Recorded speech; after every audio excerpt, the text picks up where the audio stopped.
Hey folks, welcome back to the Husker Big Red YouTube channel. I'm Chris Peterson, and joining me as always is Danny Gillette. And we're back here for another episode here on Thursday morning. And we got a big Nebraska basketball game tonight, a bunch of recruiting information to talk about, some roster updates. Before we get to all that, please make sure you hit the subscribe button so you don't miss any of our future content. And Danny, how you doing this morning, man? Good, big bouncy ball game tonight. Some recruiting stuff. 1st of February. Can't believe January's over. So let's hope the changing of the calendar means a changing of the fortune for the men's basketball program with the big test against Wisconsin tonight. And sixth in the country, or number sixth in the country. Yeah, the sixth ranked Yeah, Wisconsin okay. Badgers coming in, man. The one of the leaders in the Big Ten. They play Purdue actually this weekend in a top 10 matchup. So maybe they'll be looking ahead a little bit to that game. And Nebraska. If you looked at the last game, you wouldn't think there's any chance in hell they would win this game. But they have been a different team at home this year, so you never know.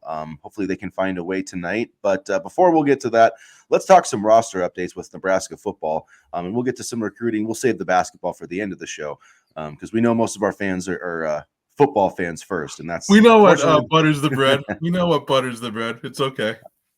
But there was some interesting stuff this week. The Nebraska football program updated their roster. A few guys, not on there that were on there before. Probably the biggest names to me, Kane Williams, safety linebacker type. Hasn't really played a ton, but a guy that's seen some snaps in his day. And then Ethan Piper is the other big name, starting offensive lineman. Missed the last couple of games last year due to injury. Most people assumed that he would be back, but according to Amy Just, he hasn't made a decision. He's still weighing those options, but that injury was a pretty brutal injury, and so I think that recovery is maybe not gone as well. Maybe that's part of the issue, but it does make sense now why the Huskers added Micah Mazuka a couple of weeks ago. Yep. We were wondering about that, and that makes that move or brings more clarity to that move now.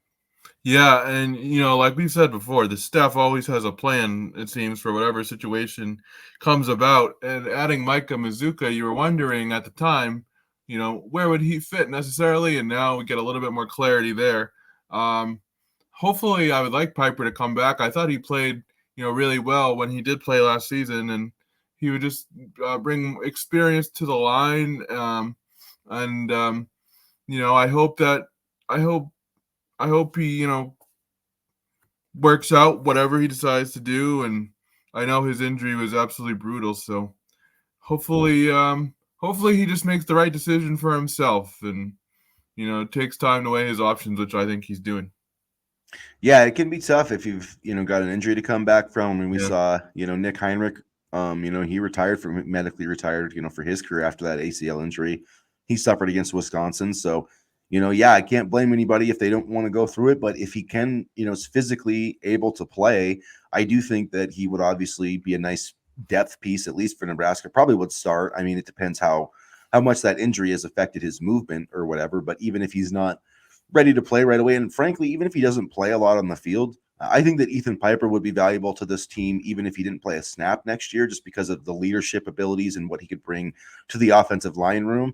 But does he want to do that? In the coaching staff, do they want to put him through that? I mean, it's playing football is not easy. It's not for the weak at heart. It's very difficult. It takes a lot of time, and if you're not 100% invested in it, then yeah, you should walk away. So I'm glad that they're at least giving Ethan the chance to, make his own decision. He deserves that time. And if he does want to play, I feel like he'll be right there competing for a starting job. But like I said, just his leadership, qualities alone will make Nebraska a better team for having him around. Yeah, because we have a lot of young linemen coming up. Ricks, Tamua, those guys just off the top of my head that I was just thinking about now. I mean, his voice could be very valuable in the room itself. So even if he doesn't play, he could serve as a mentor and a teacher and kind of a peer leader to the younger linemen. And I think that's very valuable on a team as well, because sometimes you can get a different perspective from a fellow teammate than you can a coach. And it's really important that sometimes players can have other people to kind of ask questions with besides, the coaching staff. One, mentioning the offensive line, it's should be mentioned, I guess, that Raekwon Buckley, the former defensive lineman recruit out of Michigan, has switched over to the offensive side of the ball. I think that's the only real position switch that's notable. I don't remember any Yeah, others. I Um, I I would agree. Yeah, I thought that was kind of, I mean, because he did play some last year. It's not like he didn't play at yeah, all. So yeah, I thought that was a little interesting that he moved over there. But 6'5", 295. Um, he hasn't played. He played 8 games last year. Didn't play as a freshman in 2020, or redshirted in 2022. Played 1 game in 2021. So hasn't played a ton. It'll be interesting to see how that works out. But I mean, he's a big athletic kid. I'm assuming. I mean, I don't know. Maybe they could. He's 6'5", so I'm not sure if they would try to make him a tackle or a guard. It doesn't really, they just say list him as offensive line, but I would think guard. It seems a yeah, big stretch to kind of put somebody out at tackle, but yeah. you never know. Maybe they see something in him. I think he's a really good athlete overall, and I remember watching his high school highlights, and his athleticism was very evident. So I'm hoping that translates to the offensive line, and I think Donovan Raiola will be able to teach him well, and um, it's just more depth for the line. And as we figured out last year, you can never have too much depth for that positional unit, and so I'm curious to see what he does here, and I'm hoping he does really well because I think he definitely can. I don't think this is a shot in the dark type of move. I think he can serve well on the line in whatever capacity that may be. And another guy, I guess it should be Jason. And I'm totally gonna butcher this name, and I Yeah, Jason apologize. M. Yeah, Jason M, the Yeah, the big guy from South Dakota. He's also listed. There was some question whether he was going to be an O line or D line. He's listed as an offensive lineman on here. The redshirt freshman, 6'2", 320 pounds. So that's another guy. It just seems like he's yeah, I guess he switched last year to offensive line, and he's kind of stuck with that. So I should say he switched there, but that was just another name that he always seemed like a guy that could switch either one, offense and defensive line, but. At any rate, those are the roster updates. And, for the people that are really worried about the scholarship stuff, I mean, that's at least, a few names that we can cut off that list. A lot of guys that kind of came off for walk-ons and stuff, but trimming a little bit of the fat there, so to speak, to try to get down to 85. Now a lot of recruiting stuff going on this week. This is kind of the last week before another recruiting dead period because we've got signing day coming up. Not that even though it's a dead period, teams are still, I think you can still text message. So, yeah. even during dead periods, there's still some communication you can make. But to start, I guess, we'll start with the 2024 class. And Kiana Wilhite, the edge, 6'5", 240 out of Arizona. He visited Nebraska. Tony White went out there. As of this week, he's been projected to UCLA with some crystal balls, Steve Wiltfong, and some of the West Coast guys out there. So that trend has been happening. But Matt Rule is supposed to visit him on Friday, so maybe he can turn that around. I know there was some rumors about Chip Kelly possibly going to the Seahawks. That now that's done now that Mike McDonald has been named as the head coach there. So I don't know if that has something to do with it. UCLA, obviously, California closer to Arizona, so maybe that plays a part in it. And another thing I thought about too, I'm not sure if this is a deal where Nebraska is trying to do the thing with like they did with, Xavier Rigoroli, where they're trying to, offer some more NIL money or something as opposed to scholarship. I'm not really sure on that front, but UCLA does appear to be the leader right now. But Matt Rule does have a chance to flip it before signing day. So we'll see what happens. And it makes the commitment of Jordan Ochoa a little bit more. I'm not going to say more meaningful, but it's definitely good that we got the Ochoa commitment in case we don't land Wilhite because we do need more depth at the defensive end spot, and I think West Coast guy crystal ball the UCLA makes sense. I mean West Coast, it's hard to get the guys from the West Coast at times, and so I think when you look back at these moves, Ochoa's commitment last month kind of looms large here in the sense that we don't have to scramble for more edge help. One thing, if you look, Ochoa ranked about 2000th, where Will Height, I think, is in the 500 or 600. So, not that rankings mean everything, Yeah. but there is, he was signed with Washington. So this Will Height has been, a pretty, highly sought after recruit on the West Coast. I mean, I think that's fair to say. Yeah. Arizona, Michigan State, Oregon State, bunch of teams in on him. So it would be, I feel like he would have a better chance to play right away, if he signed, but we'll see what happens. Matt Rule has, he's turned some recruitments around before. I mean, we can all remember when Malachi Coleman got the crystal ball to Colorado, and then he met with Matt Rule, and that changed. So maybe Matt Rule can pull off, another one here. You never know.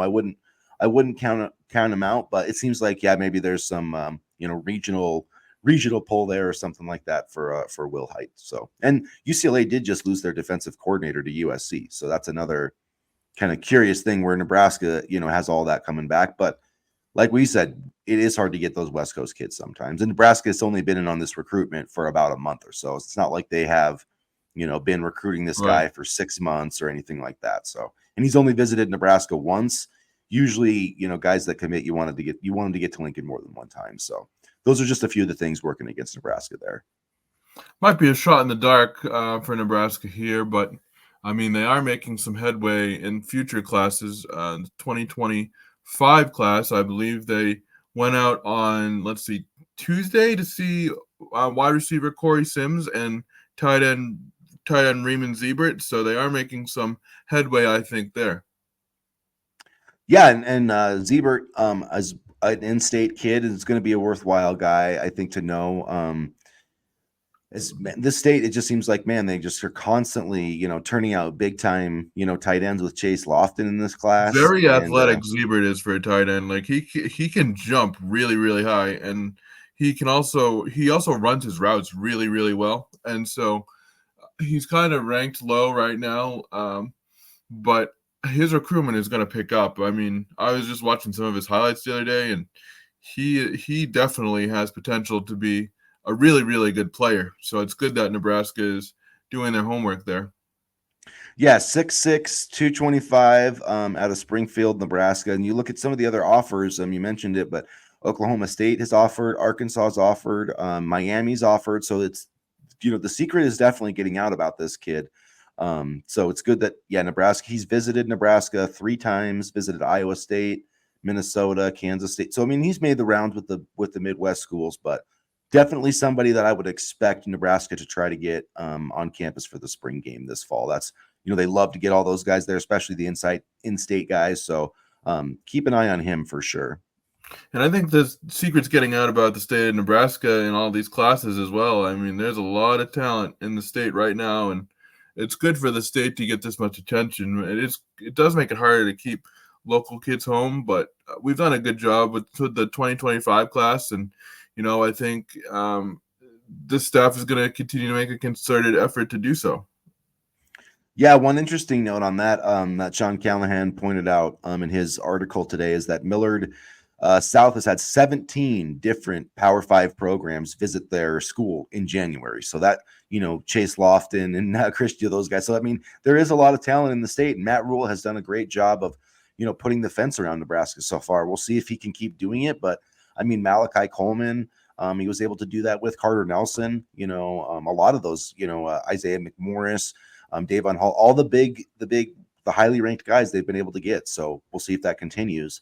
But I thought another big news, in the recruiting trail this week, the new quarterback offer, Dylan Duff. I think this is one that fans should pay attention to in the 2025 class, especially.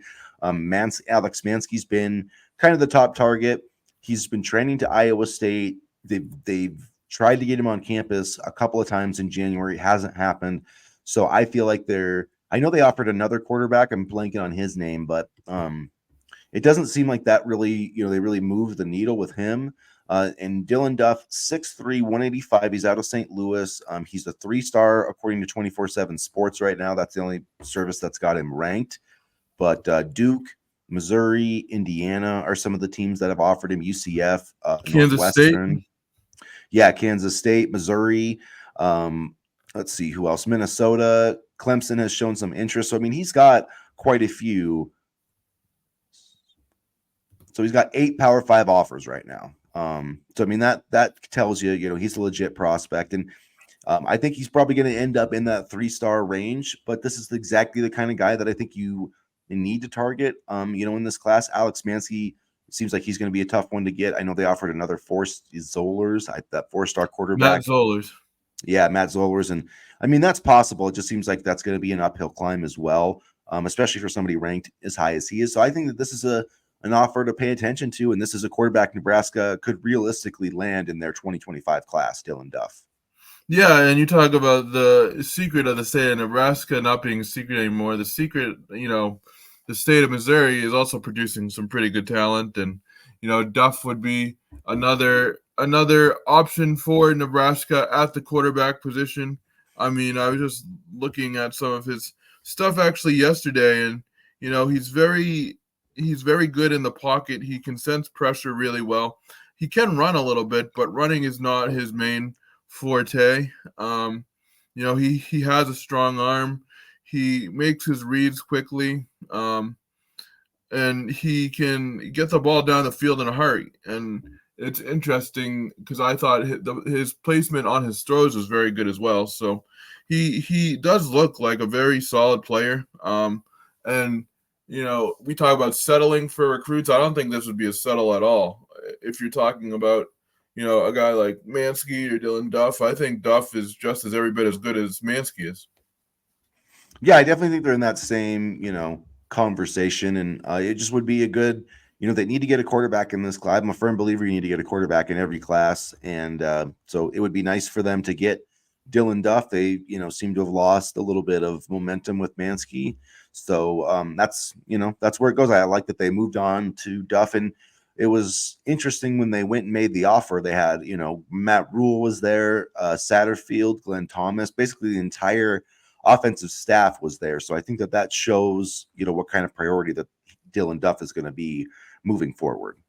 And like you said before, it's a little bit hard to recruit another quarterback now with two Elite 11 quarterbacks in the room. So, I mean, the fact that they seem to be on the right track with Duff is certainly a good sign. And, the quarterback recruiting difficulties are kind of the price you pay when you have two elite quarterbacks in the room. But honestly, that's a price I want to pay. It's been far too long since we've had a solid quarterback room with multiple quarterbacks in it. So, I mean, I'll take that over, an average quarterback and a bunch of, hodgepodge pieces kind of thrown together.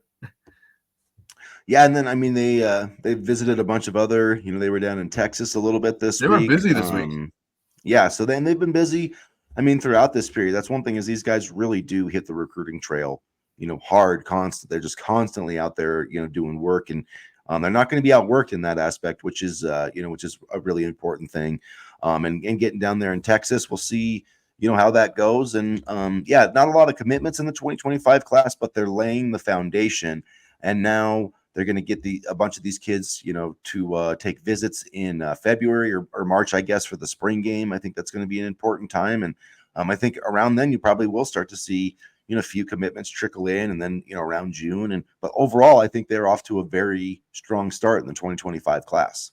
And I love that, Glenn Thomas is, coming along on these visits too, because it's a little bit easier of a sell, in my opinion, when you have a quarterbacks coach who can, kind of help see how the quarterback, can fit in the system. It's one thing for an offensive coordinator to say it, but it's another thing when you have a guy that can come in and work with you and, help you and make you feel comfortable and make you feel like you can be a part of the program, as a quarterback and seeing things through a quarterback's lens, so to speak. So it's good to have Thomas, down there for visits as well. And it's got to be nice to have somebody that's, on the recruiting trail that's been like, yeah, I've worked with, Matt Ryan, and I know he's worked with a bunch of others. I'm blanking on PJ Walker at Temple. Yeah, PJ Walker, the kid at Baylor, I thought he actually did a really good job with. But I mean, everywhere that, pretty much he's gone as the offensive coordinator, the play caller, whatever, they've done a good job. I know people are pointing at Pittsburgh this year, but they still made the freaking playoffs, man, with Mason Rudolph and Kenny Pickett playing quarterback. So, I don't think that they did that bad of a job. I mean, that might be be the strongest thing on his resume right there. I mean, come on, man. Like, I thought they were cooked and they still made the playoffs with Mason Rudolph. Like, so, but anyway, I do think that's a positive, thing for him, for Nebraska to sell on the recruiting trail. And he's proven it everywhere that he goes. He can develop quarterbacks. And I'm really excited about what he's going to do with the quarterback room going forward. He actually talked a little bit. He did an interview. I can't remember with who it was, Glenn Thomas, this week, but he really had some positive things to say about the quarterback room. And just, he talked about his experience working with NFL quarterbacks and college quarterbacks. And I just think he's whether it's a really high level guy or whether it's a guy that needs to be, developed and really needs to have all those, tools kind of built up. I think Glenn Thomas is the right guy for the job, and he can handle the high level talents and the developmental guys. He's proven that throughout his career, which makes him perfect, I think, for Nebraska football. Yeah, I think we're going to look back at this and say that this was one of the more underrated moves of the offseason when all is said and done. So I'm excited to see what Thomas can do in terms of working with the quarterbacks. And again, I think his hire was important, especially when you have two, very good but young quarterbacks in Rayola and Kalen. And a guy in Harburg that could desperately need some some quarterback development. So, but at any rate, let's move on to the basketball game tonight. 6th ranked Wisconsin coming into the Vault. Somebody a couple of weeks ago said if the NCAA tournament was played at the Vault, Nebraska, excuse me, would win the national championship, and maybe they're right. I don't know. Yeah. It's kind of wild that Nebraska would get beat by 22 points against a mediocre Maryland team, and now we're favored by 1 against the 6th ranked team in the country. But that shows the power of home court advantage. So, what are your initial thoughts about the matchup tonight? I'm predicting a bloodbath, and not in Nebraska's favor. I mean, I know they play well at home, but they got to figure out what's going on with Casey. They can't rotate defensively too well, and this is a game where, we've talked about bad closeouts. We saw bad closeouts when they played, Maryland at the beginning of January, and Connor Essigan, the bench guy, was absolutely like the next Steph Curry out there, and then you have the guy inside, Tyler Wall, who had, 17 points and 8 rebounds. And then you also have Chucky Hepburn, who had 13. So they have multiple ways that they can beat you. And, talk about bench guys like Essigan. Blackwell also played well for Wisconsin. He had 12 points as well. So, I mean, I thought when we played them and they were ranked, 21st at the time, that they were too low. Now I think that they have, an appropriate ranking due to some really impressive wins. They've had their ups and downs this season, but I'd be willing to say that this is the best Wisconsin team I've seen since 2014, 2015. I mean, they're just so well balanced, and I know we all like to drink the Kool-Aid, and you love to have your Husker red glasses on, but I really don't see us winning tonight. I hope we do because we need to, but I am predicting a game that by the second half, Wisconsin will pull away rather comfortably. Yeah, I mean, I definitely can see Wisconsin winning this game. I don't think it's going to be a blowout, though. But I could be wrong. I mean, they are a very good team, and what's crazy is like Connor Essigan, he averages 3 points a game this year. So that shows you. I mean, he averages 7 minutes a game, and that guy just absolutely lit us up. So that shows you how good. I mean, he was a really good player last year.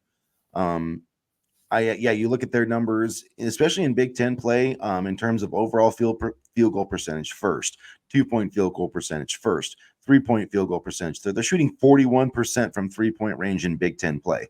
On the other side, though, where I do think Nebraska will have a chance is Wisconsin's 11th in 3-point defense. So they're giving up 38% from 3-point line. So Nebraska's got to make like 13 or 14 threes tonight. That's just the bottom line. If they don't do that, there's no chance in hell. If they don't outscore Wisconsin from 3, they have no shot at winning this game. And that's just so it's going to be tough, but they've got to just absolutely rein in the 3-point shots tonight if they're going to have, any opportunity to win. Wisconsin's interior defense, they're only 9th in overall field goal percentage, but a lot of it, they're 8th in 2-point percentage. So they can give up some things at the rim.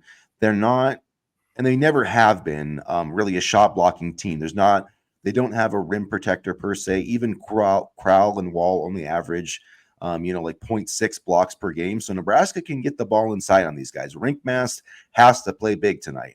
Jawan Gary, I think, has to come back. I hope that if they don't have him, then I would say I feel less confident about their chances. But if Gary is healthy and can play, and I don't know if he can make shots, that's my concern, because he's like their best 3-and-D guy who can actually make threes and play defense. So I don't know, man. I don't know how they're going to stop Wisconsin, but I feel like they've played so well at the Vault. I feel like that they're gonna make it exciting. I don't know if they're going to win, but I don't think it's going to be a lopsided game. I don't know. I mean, if they can't defend the three, then they have to focus on defending Tyler. See, the problem last time these two played was they committed to defending the paint, which was understandable because Tyler Wall was an absolute monster in there. However, that led to open shots on the perimeter, so it was a double-edged sword. So if they leave Wall kind of, alone in the paint, single covered, then they can just go inside and score the Wall. I don't know. I just see too many hurdles for Nebraska to overcome, and then we have Illinois coming in on what is it, Saturday or Sunday? I think it's Saturday or Sunday.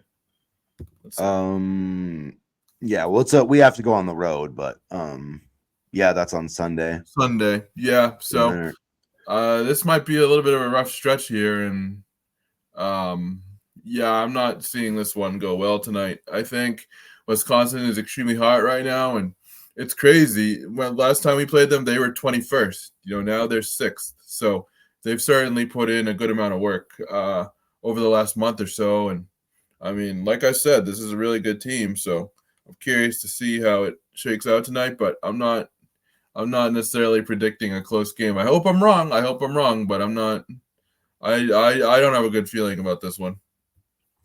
Yeah, I don't know. See, I do have a good feeling about it, and I just feel like sometimes when you play really bad, I just feel like they're not going to play as bad as they did against Maryland, like that.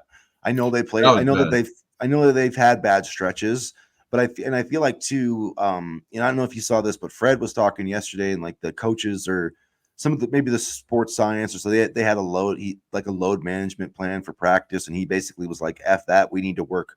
He threw it in the garbage, and he was like, "We're working hard these next 2 days," and they went after each other. So I don't know. I feel like this team's going to have a different intensity tonight. And if Juwan Gary is out there, I almost said Rashawn again. If Juwan Gary is out there, we'd have a shot. I don't know, man. I don't think he's got a very good jump shot, but he can bully his way inside. He could probably block a few shots, though. I feel like he would get in foul trouble very quickly. He would. But he's the type of all hustle, grit type of player that you need. But we do need that grit from Juwan Gary because he does provide, rebounding, shooting, it's everything. We need him tonight.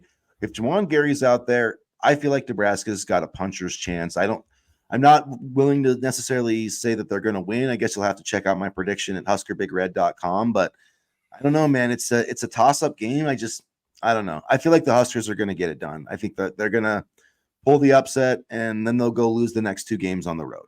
So that's my prediction for Nebraska basketball. Honestly, you could be right. They did that with Purdue. So, but I think also good. Well, they did have Gary then too. So it's a different. He just makes such a difference. Like I don't think anybody expected him to be our best and most important player, but he has been. Like no question. I just wish he would stay healthy, and I know that's not his fault at all whatsoever. It just stinks because you think about last year. And then you think about this year, and man, I wish he was fully healthy. And one thing that really kind of bit Nebraska in the butt against Maryland was the turnovers. Yeah, and they need to clean that up tonight too, as well, because turnovers lead to open shots from the corner, from behind the line, and that's the type of game that Wisconsin's want to play. Nebraska has to handle the basketball, and they have to be clean with their passes and their cuts and things like that, because Wisconsin, as soon as you give Wisconsin, that type of run game where they can, pass in the corner, shoot a 3, that's the type of game that they want to play. And they can also play slow too, but you can't let Wisconsin have transition opportunities, and that starts with taking care of the basketball. They have to take care of the basketball tonight. They've been a little bit sloppy with the basketball lately, and that cannot happen, or else this could be a game that's over early. They have to make sure that they handle the basketball, properly. And Wisconsin should, the thing about as Maryland, that's like what they do. Maryland forces turnovers, and so in that way they were kind of a bad matchup for Nebraska. Whereas Wisconsin, they're not really that. They don't block shots and they don't steal the ball. They really don't. They actually are the second. They have the second lowest steal rate in the Big Ten. They only force 8.8 turnovers per game, which is 11th in the Big Ten. Nebraska has not been good taking care of the ball, but Wisconsin's not that team that's usually just going to get up in your. They're not going to try to force turnovers. What they do very well, though, is they don't give you second chance opportunities. They actually allow they allow the fewest offensive rebounds. And they're just very good at crashing the boards. They actually allow the second fewest defensive rebounds to opponents, which tells you they're getting on the offensive glass too. So that's really the thing that, I've seen more than anything in my life watching Wisconsin teams is they get those dang offensive rebounds and they kick it out to shooters almost every time. And so if you give up those opportunities, Nebraska's going to get killed. If they lose the offensive rebounding battle, they've got to keep that and the turnover. Like they can't, those extra possession things, Nebraska cannot lose those battles or they're not going to win this game. You're very right on that point. But I do think that the way Wisconsin plays might be able to, that they're not a great defensive team. They're solid, but I do think Nebraska's got some chances to score. And they actually didn't score that poorly in Madison. They gave up like a billion points. So, Yeah. you're not gonna win if you give up 90 points. But if they can somehow keep Wisconsin in the 70s tonight, I like their chances. But I really don't. I'm not sure what to expect. I guess I'm just going on the fact that they desperately, desperately need this win, and that they just got their butts whooped, and I feel like that they're gonna, come out with a little fire. If Gary plays, I think that could just give him a little bit of an emotional pull to pull off the upset. But I guess my final point: if the real Keisei Tominaga shows up, Nebraska's going to win this game. If he plays like he has lately, the last couple of games, and he's like 2 of 7 from the 3-point line, we're not winning. So Keisei's got to carry this team tonight. Not carry it, but we need one of those special nights where he's hitting those 25 footers that are contested. Like he needs to be on fire tonight.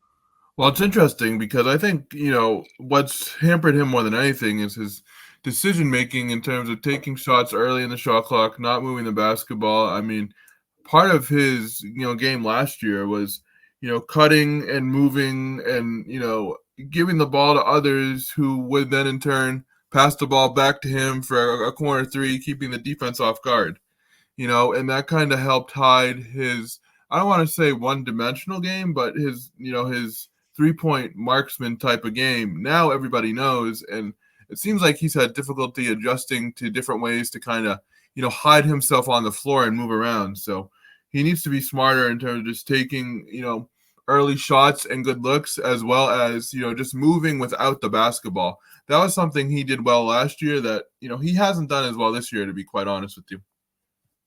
Yeah, and I don't know what, Nebraska is, they're still 48th in the country in assist rate, so they do assist really well. But yeah, it has been that part of Keisei's game has kind of been taken away a little bit. Maybe teams are just, ready for that too, watch, because he always got people on those back cuts. So, he needs to, come up with some other, another out pitch, I guess, another way to get, to get points and maybe that comes up on Fred too, of drawing some stuff up to get him some good looks. I don't know, but I don't see them winning this game unless he hits like 3 or 4 3-pointers. That's just how I feel about it.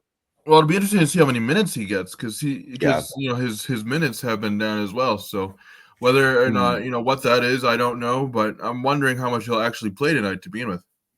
I think part of it is, I think it is a very real look at Fred. Like, hey man, if Keisei's not hitting, if he's not hitting threes, he's not a great defender. So like really what if he's not making shots, like what does he do for the team? So which makes sense. Which makes I'm not gonna say, oh, Fred, put him in, because that's a very solid point. I mean, because I think, like you said, he's not a good defender. So what does he do? I think, and if you take him out of the game, I mean, we saw when, Mast had his explosion, that was a different type of offensive team in the way that they ran the offense. So I do think, it's been smart by Fred to kind of pull Keisei back a little bit, but at the same time, you're missing his 3-point production. I mean, so it's kind of a double-edged sword, but, you also don't have a lot of room to kind of figure things out. If something's working, like it did in the Mast game, I'll call it, then you keep Keisei off the floor. If Keisei's hitting and making smart decisions, you keep him on. But we're at the point now where we can't really tinker with too much for fear of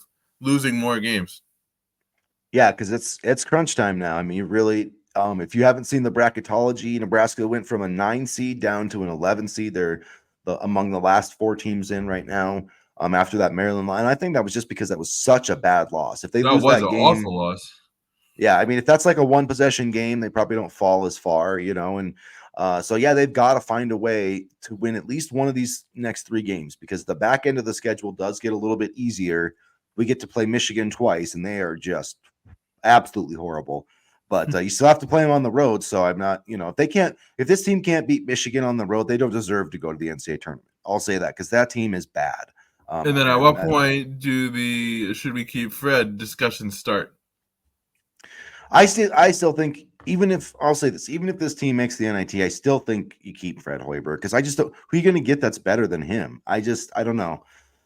But I think that, look, after these games, you got Michigan at home, Penn State at home, Indiana on the road, Minnesota at home, Ohio State on the road, Rutgers at home, Michigan on the road. So I mean, even the last 3 road games are all very winnable. And so I think, that 7 games. But the thing is if Nebraska doesn't win these, if they don't win at least one game in this stretch, they're going to have to finish like 5-2 or 6-1, and that's not a place.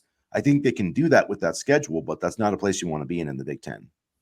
And let's be honest here, they've underperformed during certain stretches, so I could see a classic Nebraska underperformance, during the stretch which would be tough, because I think this is the best team that Hoiberg's had, and they still can't put it together.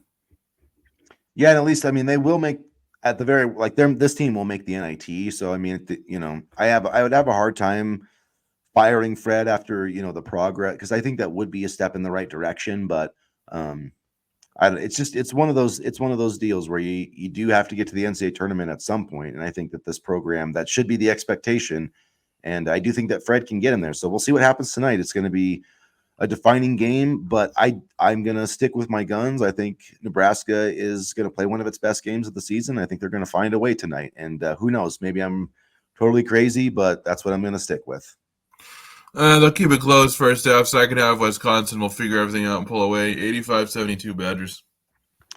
I'll say 83-78 Huskers. That's okay. That's All right. it. Fair enough. This is why you're on the show and I'm on the show, so we can kind of balance everything out. Not too high, not too low. I hope you're right. I'm not rooting for Nebraska to lose, because this boulder is rolling down the hill and it's not stopping. So I'm just counting on the whatever fairy dust magic or whatever like happens when they walk into the doors at PBA. I'm just hoping that works one more time tonight, because that's really my only, like, if this game wasn't at the Vault, I would have zero doubt about who's winning. So I don't know. Lawrence needs to step up. Jamarcus Lawrence needs to actually play some basketball and get things rolling, because Nebraska's a lot better when he's active and driving in the paint and stuff. And honestly, I hate criticizing guys, but he's been one of my biggest disappointments this year.